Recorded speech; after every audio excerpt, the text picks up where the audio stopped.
하늘의 문을 여는 아침에 오신 여러분을 진심으로 환영하고 축복합니다. 이 시간을 통해서 하늘의 열린 문을 통해서 천국을 경험하고 또 경험된 천국으로 오늘 하루를 천국의 소망, 천국의 기쁨, 또 천국의 능력으로 살아가는 은혜가 사랑하는 믿음의 가족들 가운데 임하기를 주님의 이름으로 축복합니다.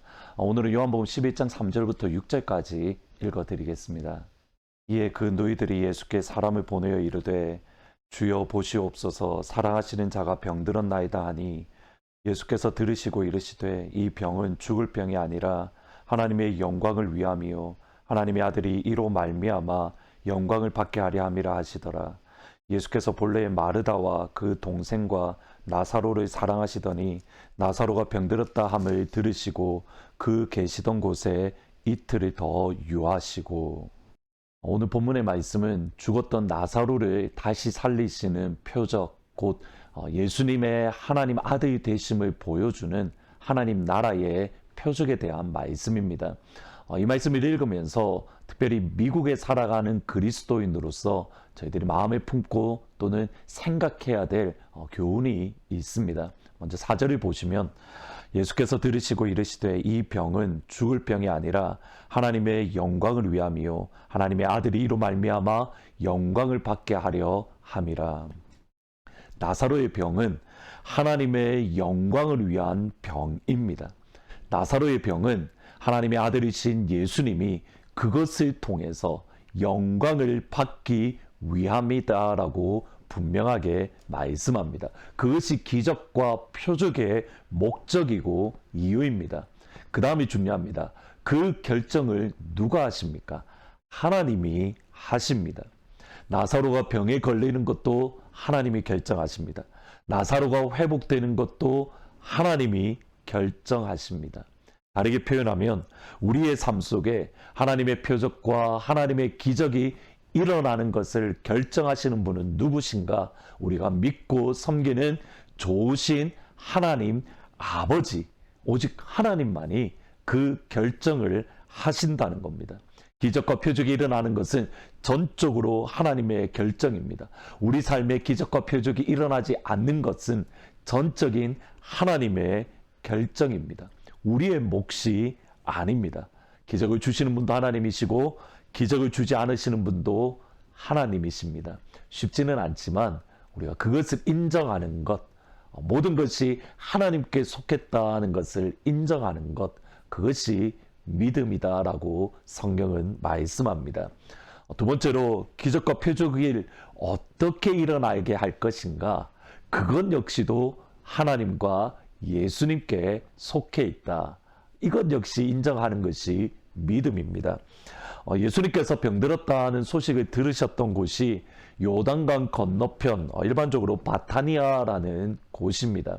그리고 나사로가 살았던 곳은 예루살렘 근처 베다니인데, 베다니에서부터 바타니아, 곧 나사로가 살던 곳에서부터 예수님이 계시던 그 사이는 대략 한 140km 정도 떨어졌습니다. 그러니까 대략 한 4일길 정도 걸리는 그런 곳에 있었습니다. 예수님께서 나사로가 병이 들었다는 소식을 들은 지 이틀 만에 나사로가 죽었습니다.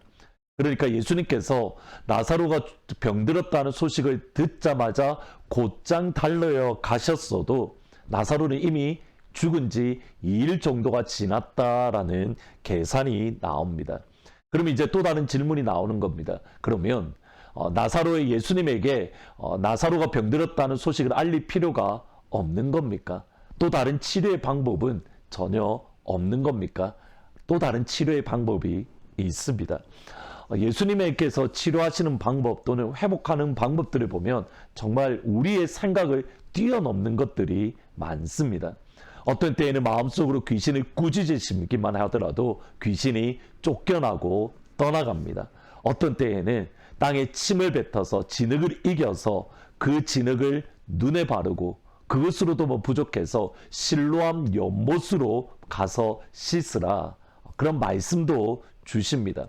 그런데 여러분, 이 과정을 생각을 해보시면 예수님도 수고스럽고 맹인도 수고스럽습니다.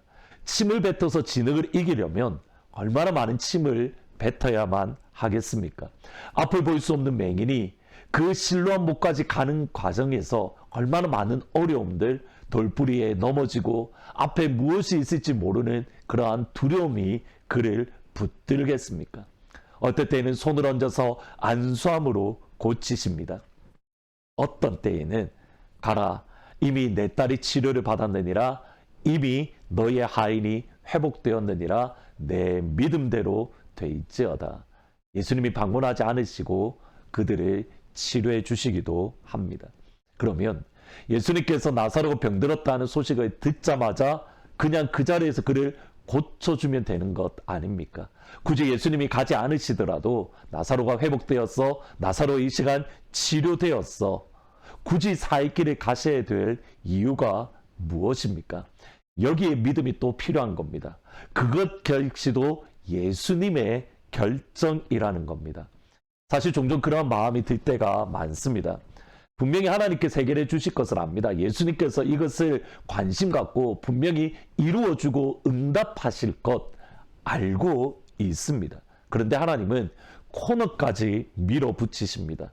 아, 이제 내가 꼼짝없이 죽게 되었구나, 이제 망하게 되었구나, 그런 생각을 가지게 만드십니다. 그 생각을 가질 때에 이제 내가 죽게 되었구나, 나는 여기서 끝났구나라는 생각을 들 때에 하나님은 치료하시고, 하나님은 구원하시고, 하나님은 건져주십니다. 그럴 때마다 이런 마음이 듭니다. 하나님 고쳐주실 거 아니까 그냥 편하게 지금 해주세요. 하나님 응답해 주실 것 아니까 지금 해주시면 되지 않습니까? 왜 굳이 사람 애간장에 이렇게 녹이십니까? 근데 그 방법을 선택하시는 분은 우리가 믿고 섬기는 예수님입니다. 따라서 저희들이 기억해야 될 중요한 사실은 이겁니다. 우리 삶의 기적과 표적이 일어나든 일어나지 않든, 우리의 삶 속의 기적과 표적이 빨리 일어나든 아니면 우리 생각보다 늦게 일어나든, 중요한 사실은 하나님은 우리를 사랑하시고 예수님은 여전히 우리를 사랑하신다라는 사실입니다. 요한복음 12장 5절 6절을 연결해서 읽으면, 이에 그 누이들이 예수께 사람을 보내어 이르되 주여 보시옵소서, 사랑하시는 자가 병들었나이다. 예수께서 본래 마르다와 그 동생과 나사로를 사랑하시더니 나사로가 병들었다함을 들으시고 그 계시던 곳에 이틀을 더 유하셨다. 나사로의 가족들은 분명히 예수님이 우리를 사랑하신다 알고 있었습니다. 36절에 보시면 단순히 나사로의 가족뿐만 아니라 그 주위에 있는 유대인들조차도 저가 나사로를 사랑하지 않았는가, 저가 그 가족을 사랑하지 않았는가 인정할 정도입니다. 그럼에도 병들 수도 있고, 그럼에도 그 병으로 죽을 수도 있습니다. 특별히 5절과 6절을 보시면 먼저 예수님이 나사로와 가족을 사랑했다라고 말씀합니다. 그리고 6절에서 예수님이 내려오지 않고 계시던 곳에 더 머무셨다라고 합니다. 여러분, 이 두 문장 사이에 어떤 단어가 있냐면 그리고라는, then이라는 또는 and라는 단어가 있습니다. 연결해서 읽으면 예수님의 나사로를 사랑하셨습니다. 그리고 예수님이 계시던 곳에 머무셨습니다. 예수님은 나사로를 사랑하셨습니다. 따라서 나사로에게 오지 않았습니다. 이것이 하나님과 예수님의 논리입니다.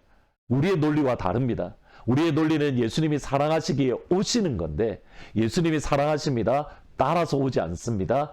이것이 예수님의 논리라는 겁니다. 우리에게 일어나는 일 때문에 하나님이 나를 사랑하신다, 하나님이 나를 미워하신다, 그런 결론을 내릴 수 없습니다. 오히려 우리에게 좋은 일이 일어나는 것이 심판일 수도 있고, 우리에게 안 좋은 일이 일어나는 것이 하나님의 사랑일 수 있습니다. 우리에게 좋은 일이 일어나는 것이 하나님의 심판이다. 그것이 요한계시록과 교회의 역사를 보면 분명하게 드러나는 겁니다. 마지막으로, 예수님이 우리를 사랑하시지만 우리에게 오지 않으실 때에 우리만 아픈 것이 아닙니다. 예수님도 아파하시고 예수님도 괴로워하십니다. 6절에 보시면 예수님이 계시던 그곳에 이틀을 더 머무셨다라고 말씀합니다. 여기 머무르다라는 또 다른 의미는 뭐냐면 아파하다, 괴로워하다, 그 괴로운 가운데에 인내하다라는 뜻입니다. 우리의 아픔을 보시며 예수님도 아파하십니다. 우리의 눈물을 보시며 예수님도 눈물을 흘리십니다. 우리의 고민을 보시며 예수님도 고민하십니다. 그리고 그 예수님이 좋습니다. 아멘. 말씀 생각하면서 85장 9절의 생각만 해도 같이 찬양하십니다. 구주를 생각만 해도 이렇게 좋거든. 주 얼굴 배울 때야 얼마나 좋으랴.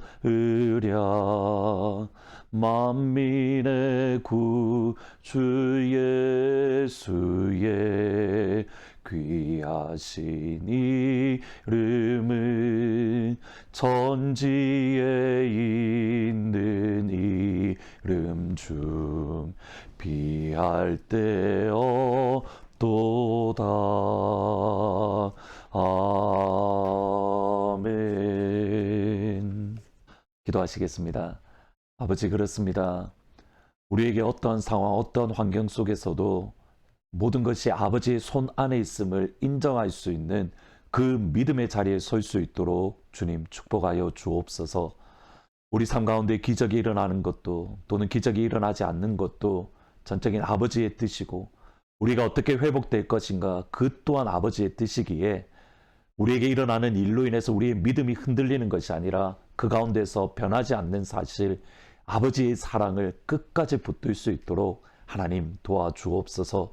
나를 사랑하사 나를 위하여 자기 몸을 버리신 하나님의 아들을 믿는 그 믿음 안에서 살아갈 수 있도록 도와주옵소서. 감사합니다. 그러한 영광의 한 날이 되기를 원합니다. 예수님 이름으로 기도합니다. 아멘.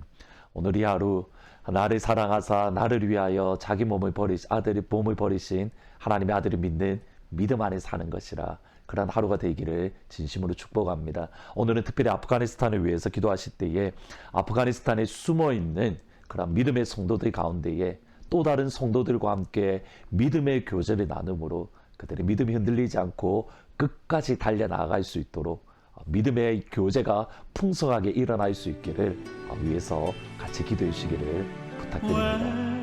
왜 슬퍼하느냐, 왜 걱정하느냐, 무얼 두려워하느냐, 아무 염려 말아라. 큰 어려움에도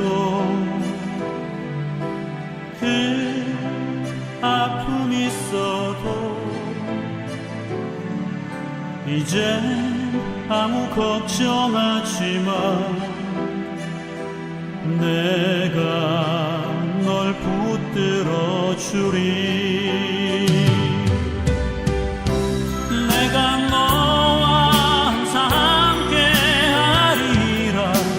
내가 너를 지키리라. 실망치 말고 나를 보아라. 난 너의 하나님이라.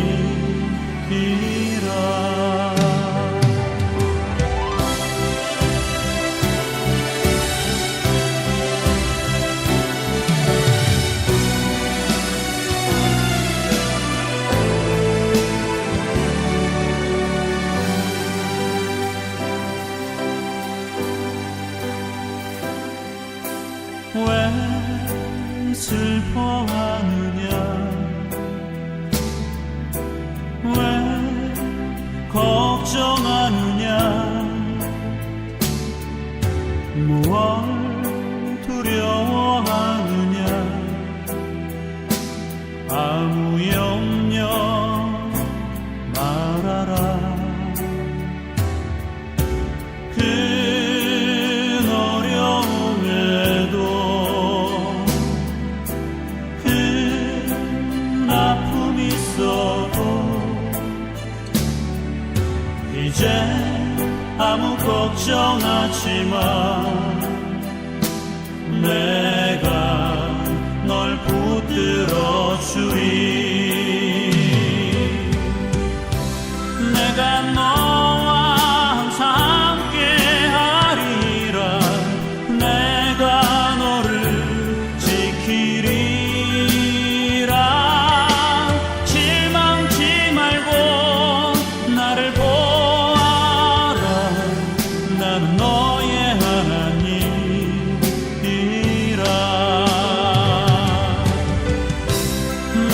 널